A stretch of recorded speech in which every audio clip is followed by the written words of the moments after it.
Next, we have our Research and Development Manager, Bronwyn Copestake. She's going to present to us on the Flax. Okay, thank you. This is the project update for the GRDC investment in WA-focused linseed, what we have been calling the small plot flax trials.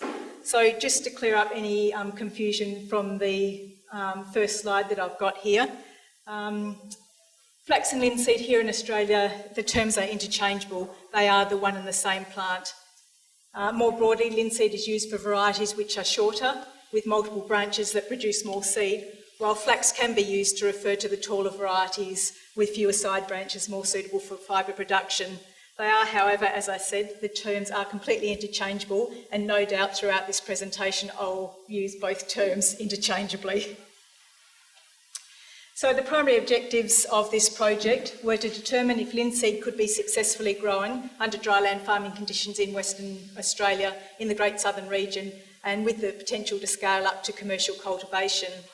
With this aim, in 2019, 3 sites were established, one at Darkin, one at Wagen and one at Kojonup, and these covered a variety of soil types, climates, paddock histories and growing conditions, so we'd have a fairly good idea as to the potential of linseed.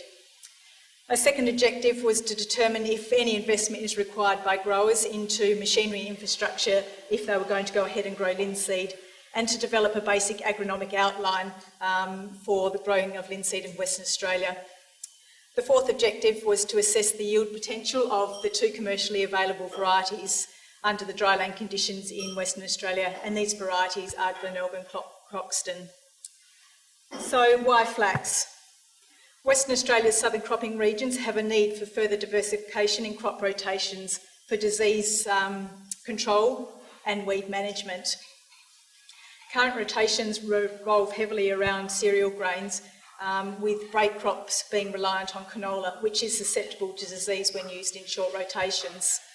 Legumes are an alternative break crop as well, but they have seen limited adoption in a lot of this area due to variable yields, variable prices, and often a high disease incidence in our higher rainfall areas. So linseed is a potential break crop that provides both a disease break and the opportunity for alternative weed management strategies. With an increase in consumer recognition of nutritional value of flaxseed and flaxseed oil due to its high alpha-linolenic content and omega-3 fatty acid, there is potential for an increase in market demand. Other markets for linseed include a suitable sustainable food source for the aquaculture industry, and as a high omega-3 source for livestock. So the small plot flax trial design, there were 3 sites as mentioned at Darkin, Wagen and Kojonup, 2 varieties, Glenelg and Croxton, 3 times of sowing were trialled, 3 seeding rates and 3 top dress N application rates. The trial itself was designed by Sagi. There was 162 plots with 3 replications at each time of sowing in a randomised trial design. The plots were 1.5 metres by 10 metres, and these were then cut down to 1.5 by 8 metres at the time of harvest. Calyx Australia were contracted to manage the site, so they did the seeding, the pest and weed management throughout the year, and they were responsible for the harvest as well. So the first site was at Darkin. This site was hosted by Tim Harrington. It was on non-wetting forest gravels. The previous crop was canola. The annual average rainfall for the Darkin area is 547 mils, and the rainfall in 2019 for the Darkin area was 350 mils. Now, all of these rainfall data is information from the BOM weather site, so it's just an average for that particular area. So for the Darkin area, this was an exceptionally dry year with an exceptionally dry finish. The Wagen site was hosted by Peter Cummings. Their soil type was loam. The previous crop was barley. The average annual rainfall for the Wagen area is 430 mils, and in 2019 it received around about 310 mils. The third site was at Kojonup, and the site hosts were Andrew and Rachel Plowman. The soil type was loam to sandy loam with a nice scattering of quartz rocks that you can see there in the photo. The paddock had previously had pasture in it in 2018. The average rainfall for the Kojonup area is 524 mils, and in 2019 it was 387 mils. The only two commercially available varieties in Australia were trialled. These are Glenelg and Croxton. Both these varieties have been specifically bred for the eastern states. All other varieties of linseed in Australia are either under PBR or some other form of licensing agreement. So Glenelg was released in 1970. It's an early to mid-season variety, white flowering. It is susceptible to fusarium wilt, which causes issues in the eastern states, and it has an average oil content of 44.3% and an average alpha-linolenic content of 52%. Croxton was bred to replace Glenelg, and it was released in 1985. So it is a long season variety, blue flowering, and it has a high resistance to fusarium wilt. It tends to be lower yielding than Glenelg, but has a higher average oil content and an average oil quality. Since then, there has been no other commercial varieties released in Australia, so we're looking at old varieties. 3 times of sowing. The times of sowing were determined by the seed availability. We had to import the seed across from the eastern states. Seasonal conditions, it was a dry start to the year. It was based on the current scenic window for other crops and the sowing time recommendations from the eastern states, which is late May to early June for linseed over there. As you can see, time of sowing 1 at all sites was dry. Time of sowing 2, the soil was slightly wet to moist at all of the sites, and time of sowing 3 was the same except at Wagen, where it was quite wet and boggy. Trials were seeded with a small plot air seeder by Calyx Australia. They were direct drilled, and we were aiming for a seeding depth of around about 0.5 centimetres. The time spacing on the machine was 24 centimetres. Seeding rates, 3 seeding rates were trialled. These were 35, 40 and 45 kilos per hectare, and these were based on linseed agronomic recommendations from Agriculture Victoria. At the time of seeding, 120 kilograms per hectare of Gusto Gold was banded below the seed. Linseed is sensitive to fertiliser contact and placement, so fertiliser needs to be banded away from the seed. 3 nitrogen application rates were trialled. These were low, optimal and high, which corresponded to 40, 80 and 120 units of N per hectare, and these were based on canola fertiliser recommendation. Nitrogen was applied as urea, and the top-dressed applications were done on the 8th of the 7th. So this is a picture of the growth stage of the crop at the time of N application. So here we have up here is time of sowing 3, so there is actually cotyledon emergence there, but not much else. Then we have time of sowing 1 and time of sowing 2 out this other side here. All sites had a blanket insect application across the trial site prior to time of sowing 1 with bifenthrin, alpha-fort and chlorpyrifos. At the time of sowing, the plots either received trifluralin and spray seed or trifluralin and Roundup. That was left to the discretion of Calyx. Post-emergent broadleaf control was by bromicide MA, and post-emergent grass control was with Verdict. Heliothis and budworm control was with alpha-cypermethrin and chlorpyrifos, and all the sites required to be sprayed for Heliothis. So linseed appears to be very susceptible to Heliothis invasion, and I have confirmation of this in the front here. They just flew in for miles and simply, moved in. Harvest of all sites was done on the 11th of December. All the plots were harvested on the same day, as they had all reached maturity at the same time, regardless of the time of sowing. They were harvested by direct heading using the small plot harvester by Calyx Australia, and the grain from each plot was collected and weighed for statistical analysis. With the harvest too, we didn't experience any problems with direct heading the plots. It all went very smoothly. It's the first time Calyx Australia had actually harvested linseed, so we were a bit trepidatious at first, but there was no problems at all. Plant counts were done on the 13th and 14th of August. The plant counts at Darkin were higher across all times of sowing compared to the other two sites. In fact, they were nearly up to double the plant counts of the other two sites. The seeding rate of 45 kilos per hectare plots tended to have the highest plant counts, and the time of sowing one generally had the higher counts at Darkin and Kojonup, whereas the time of sowing two counts were higher at the Wagen site. Retrospectively, the higher plant counts did not correspond to higher yields. At the Wagen site, time of sowing 1 out-yielded time of sowing 2, and the Darkin site, which had the highest plant counts, ended up with the lowest overall average site yield. This could be a reflection of a dry year and a dry finish, with too many plants per square metre, and then just running out of water, and the yield potential went down. That's just a speculation. And on canola stubble. And on canola stubble. So not much moisture left in the soil to start with. So there's still quite a lot of work to do to determine optimal seeding rates and plant densities rates. So this is the time of sowing 3 at Wagen, which is a little bit adventurous. This occurred on the 25th of the 6th, after a rainfall event of around about 30 mils, I think it was 1 or 2 days prior to seeding. The site became boggy, which significantly impacted our ability to control the seeding depth. In other words, we couldn't control the seeding depth. So the seed was planted down towards China, and it simply failed to emerge. So the time of sowing 3 plots were not harvested. So flax requires a shallow seeding depth. It can't come up from down below.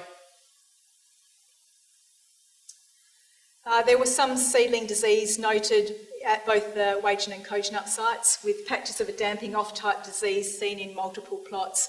It was seen equally in both the Croxton and Glenelg, and this caused a reduced vigour and seedling death. Fungicides were not applied, as available fungicides were not registered for use on flax. APVMA registration of chemicals and minor use permits for use on linseed are limited in Australia, and this is unlikely to change in the near future as it is a minor crop. The next 2 slides show the growth progression of flax. There is from first emergence, which was around about 7 days, to cotyledon development, stem elongation.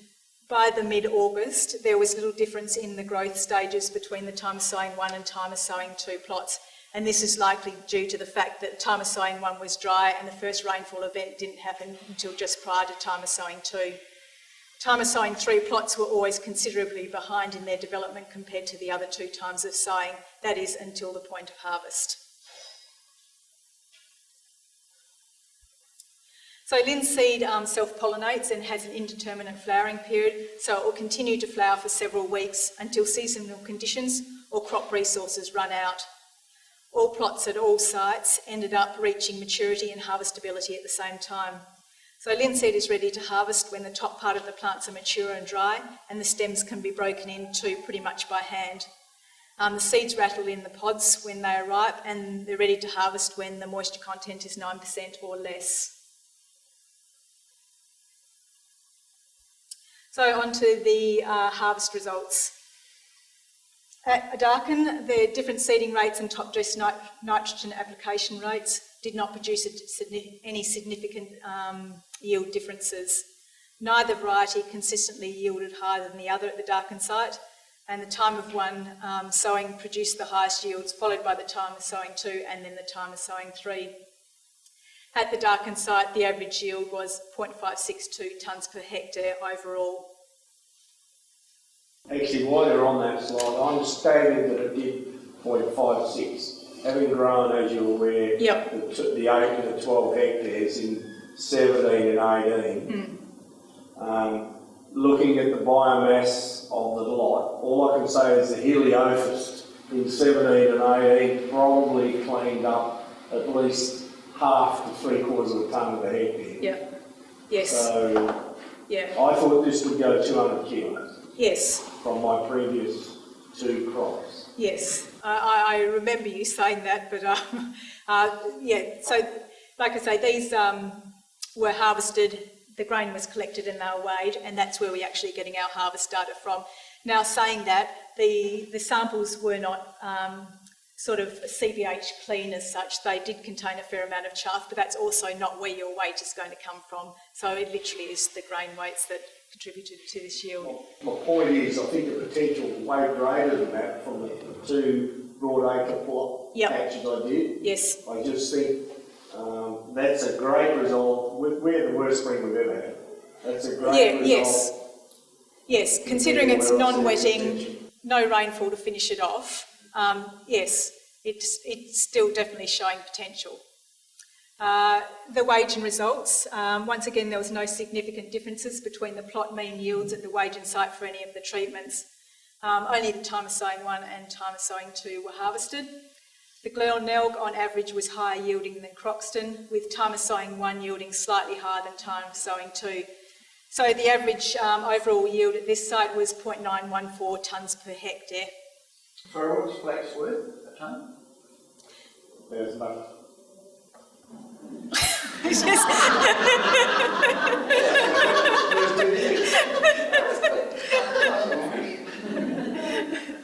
There you go.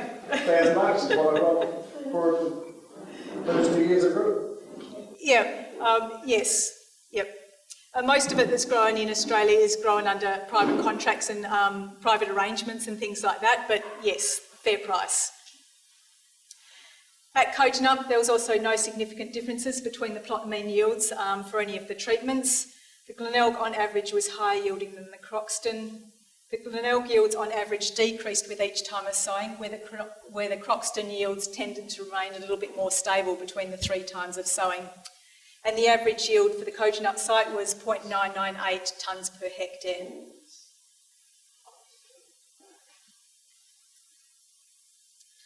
Grain samples of Croxton and Glenelg from time of sowing 1, seeding rate 45 kilos per hectare, from the low, optimal and high end plots from each site were collected and sent for oil analysis, which was performed by Symbio Labs. The oil quantity overall was lower than expected, ranging from 29.6 to 40.6%. And interestingly enough, Glenelg consistently had a higher oil content than Croxton, which is not what we're expecting from the Eastern States data. There was no consistent correlation between N rate and oil quality and quantity across all of the sites. And I don't have a reasonable explanation for the low oil quantity. I don't know whether it occurs in canola with the drier years and the drier finish. It's one of the areas that we need to look into further. The oil quality was within the expected range for both varieties, and as expected, Croxton had the high alpha-linolenic content ranging from 54.1 to 58.3, which is more than acceptable, and the Glenelg ranged from 52.2 to 55.4. There was one exception to that rule, and that was the high-end application rate at the Wagen site, where it was turned the other way around. So in summary, over the 3 trial sites, the seeding rates and nitrogen application rates trialled did not result in any significant differences in grain yield or oil quality and quantity. The time of sowing had the greatest impact, with the earliest time of sowing generally resulting in higher grain yields. Glenelg on average had a higher grain yield and oil quantity, with Croxton having the highest oil quality. So this table gives an overall summary of the site yields of the linseed in a well below average rainfall year.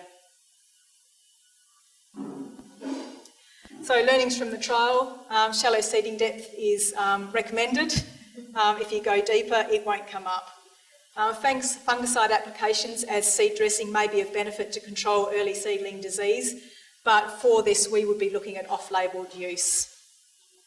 More work is required to determine the optimal seeding rates and plant densities to maximise yield's potential under WA dryland conditions. This year, the linseed did show evidence of drought hardiness. Results from the time of sowing indicate that an earlier time of sowing, probably the canola seeding window, may be beneficial. It would also mean that seeding equipment is already set up to deal with a small grain.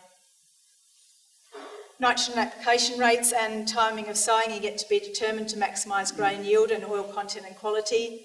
Heliothis and budworm control is important, and it looks like at least one spray will be necessary in any year that they are flying around, which is every year. So harvest by direct heading is recommended. Harvester settings do need to be refined to effectively crush the bolls and to minimise seed loss out the back. Any chaff that comes in the sample can be removed before it goes into the food chain at the time of cleaning. Everyone I've spoken to recommends that it's actually direct-headed for harvesting if it's going to enter the food chain, because it just minimises the amount of sand and rocks and other contaminants that get into the sample.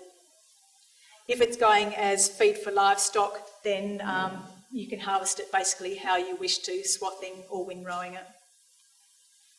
So in conclusion, linseed can be successfully grown under dryland conditions in the Great Southern region of Western Australia. Further trials and growing experience are needed to be undertaken over successive years to determine the nutrition, soil type and other agronomic requirements to maximise yields. No additional investment in farm machinery is required, beyond which growers already have in the region. The linseed varieties, Glenelg and Croxton, are both old varieties bred for the growing conditions in Eastern Australia. So there is potential for significant yield increases with purpose-bred varieties for Western Australia. And with the development of a supply chain and market in Western Australia for linseed, these small plot trials have shown that linseed has the potential to become an economic and beneficial break crop in Western Australia. What is the grain marketing of it? What's available? Who to sell what? Okay, in Western Australia at the moment, we don't have a market. We are developing. We've been asked by a lot of people to sell it direct to them. At the moment, we don't have enough to just sell willy-nilly, but we're developing up a value-add food chain for this particular oilseed. And the reason for that is that we can bring a whole lot more money back to the farmers if we do that.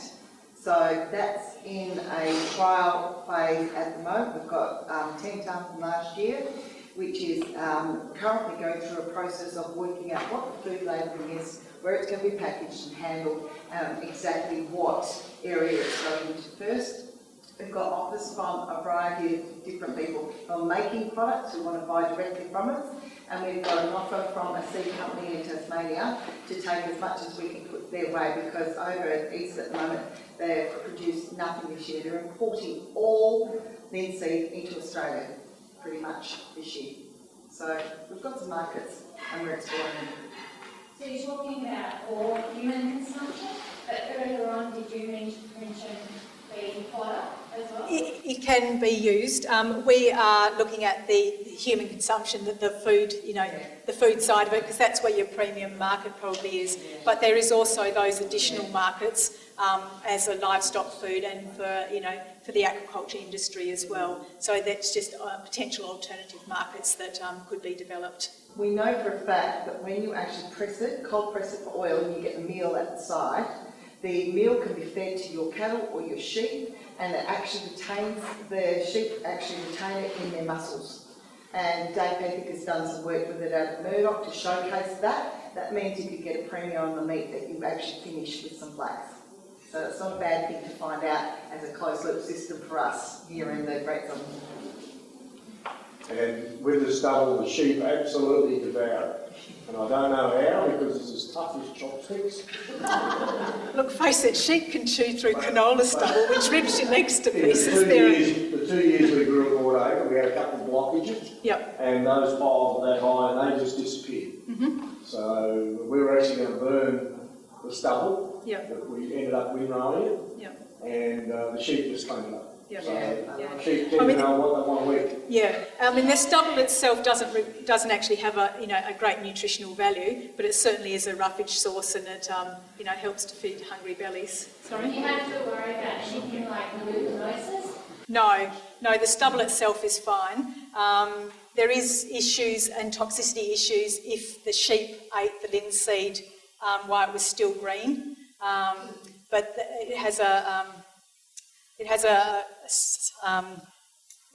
it'll come to me in a minute.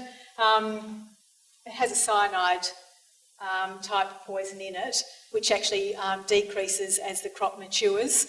And so basically after harvest, you can happily graze the flax stubble. Did you analyse the stubble as well? No, we haven't analysed the stubble, no. I've seen stubble results from Canada and whatnot as far as the nutritional value and whatnot's concerned, but we didn't analyse it from our sites here this year. What did they tell you? It tells me that it doesn't contain much of anything except for roughage. That's just in a nutshell. Just a little aside from that, you know how they're growing hemp for fibre? Well, that's what they're saying they're going to do in WA. Well, it has no difference between the stubble of flax. So we can't actually look at it and see any differences in the cellular makeup. So that's an interesting point too. You can actually use your stubble to actually build materials. Quite an interesting crop. Okay, recommendations following the project for areas requiring further trials and research and to develop agronomic guidelines for growing linseed in Western Australia. Successive years of growing experience and trials are required. So some of these recommendations include determining the time of sowing for the optimal seeding window. We need to find out the best seeding rates and plant densities for the linseed. We need to undertake some more variety trials. We need to find out the yield response to previous and successive crops in rotation. Canada recommends that linseed is not planted after a canola crop because canola can have detrimental effect on the emergence and growth of the linseed. In-furrow seed dressing and applications of fungicides to control early damping off disease. Weed control options. Linseed can be quite sensitive to various herbicides. Trifluralin, determine if it's detrimental to germination, emergence and early growth. Once again, I'll refer back to Canada. They have had issues with the effect of trifluralin on linseed. In Tasmania, they don't use it, but that probably has more to do with its detrimental effect on the poppies rather than on the linseed itself. We need to find out the nitrogen requirements to maximise grain yield or quality and quantity. We need to refine our harvesting techniques, and that particularly refers to the header settings to get the cleanest samples that we can get. We need to find out how far we can actually expand the growing region, and we need to start on farmer scale trials. With your header settings, Yep. it's very difficult to thrash. Yes. And part of probably our first two broad acres, we probably chucked half the tree at the back. Yes. When you've got a big program at 8 hectares, young bloke wasn't much interested. Yes. But it's very hard to thrash it out. So with rotary headers, Yep. we're probably going to have to blank it off. Yes. Yeah. And speaking to other growers, you know, the other side of Australia, they say removing the bolls is the most important. If it's a really chaffy sample, it doesn't matter because that can be removed through the seed cleaning process. Yeah. But the seed itself is actually quite robust, so you can close things down quite tightly to crush the bolls during harvest. So it's actually more robust than we originally thought it was going to be. We didn't experience any sort of seed cracking or issues with any of the harvester settings that we trialled. Just a question, Ray, like one of the comments that kept coming up at the spring tour was that it won't come out the back of your head, it rats around all the elevators and so on. Did you experience that? No, well, we run ours. Yep. That wasn't the problem. We blocked the rotor at once and Yep. turned it into a ball road that round, and that wasn't going to happen again. we couldn't get it out the straw spreaders of the case, Yep. so we ended up lifting the back up. Yep. We ended up lifting the back up and just putting it in a row. So it's a crop we'll have to learn to harvest. Yeah. But that's the hardest bit we've got to do. Yeah. Yeah. And some of that will come up at this flax site. So in 2019 there were 2 sites for seed production for the development of the flax supply chain, and I've included these just for agronomic interest. So there was one site at Katanning, just north of Katanning, hosted by Evan Hall, and 17.94 hectares was seeded to Croxton linseed, on the 2nd of May. The previous crop had been wheat and it was sandy loam country. Average annual rainfall for the containing area is 440. In 2019, it had around about 331 mils. This crop was harvested on the 4th of December and it yielded 0.57 tonnes per hectare. So the challenges with this site, this flax crop suffered from significant chemical damage from a spray that was applied in June. So the possible causes of this were an adverse reaction to the herbicides that were applied. These herbicides were verdict and factor, and both of them are actually labelled for use on linseed. The plants could have been potentially under stress at the time of the spray application. They may have had moisture stress, and there was also frost events both prior to and after that spray period. It may have been due to operational error, an incorrect rate or an incorrect chemical, or possibly from boom contamination. We really won't ever know. But these photos up here, the one on the right shows the extent of the spray damage, and the one on the left here is areas around the power poles where the spray was missed. And this here shows the eventual recovery just before the time of harvest, but the impact from the spray damage was really significant. And one of the consequences from this was that no other weed control was taken for a significant period of time until the flax actually recovered, so the paddock in itself still became quite messy. But regardless, when you have a flax crop that looks like that, it still yielded 0.57 tonne of a hectare, so not bad at all. This site also got hammered by Heliothus. So it was direct headed on the 4th of the 12th. The yield results were from the harvest yield monitor, and as I said, it averaged 0.57 tonne per hectare, but there was areas in this paddock where the yield monitor was reading 1.55 tonne per hectare. So there was a couple of minor harvesting issues. There was some binding of the flax straw around the reels, but this actually, you didn't have to get out and clean it off. This just peeled off itself with time. In the harvester that Evan was driving, and I don't think Evan's actually here today, he did manage to jam up the elevators multiple times, whereas the other harvester, which is exactly the same make and same model, didn't have any issues. So blame Evan or blame harvester settings. But if anyone wants to have any further discussion about harvesting flax, then go and see Evan Hall. So there is a few things that we need to work on as far as the harvesting is actually concerned. But this is the grain that came off it, a little bit chaffy, but really we're quite excited to see it come out the other end. The second supply chain was at Lindley Anderson's place, just west of Coachnup. It was a 2-hectare site, and the Croxton was seeded on the 2nd of August, so a very late seeded crop. The paddock had previously had a barley crop on it that was used for grazing. It was on a loam to sandy loam soil type. The farm received a total of 288 millimetres in 2019. The average annual rainfall for the area is 524 mils. So between August and December, which was the period of between seeding and the growth of this flax crop, there was 97 millimetres of rain. It yielded 180 kilograms all up for the 2 hectares, which was 0.085 tonnes per hectare. So the challenge at this site was obviously the lack of rainfall post-planting. So there was really no significant rainfall events at all.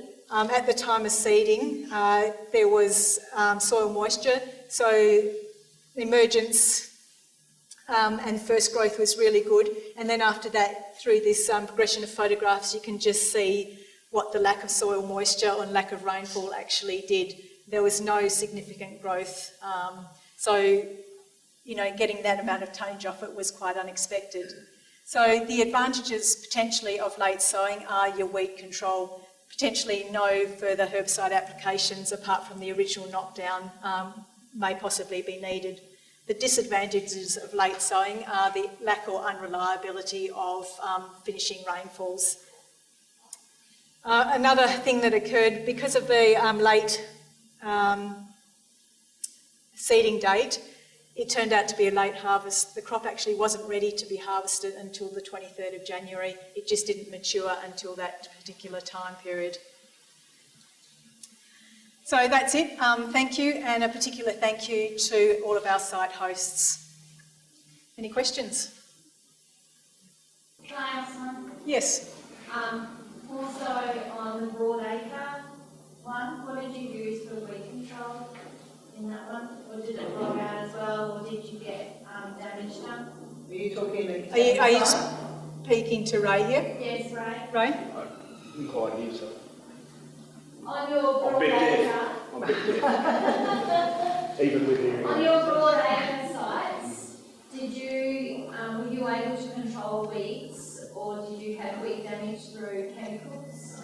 We used Provisamide the first year, didn't know whether you could use it. Tim just went straight through the middle of the paddock, didn't tell me.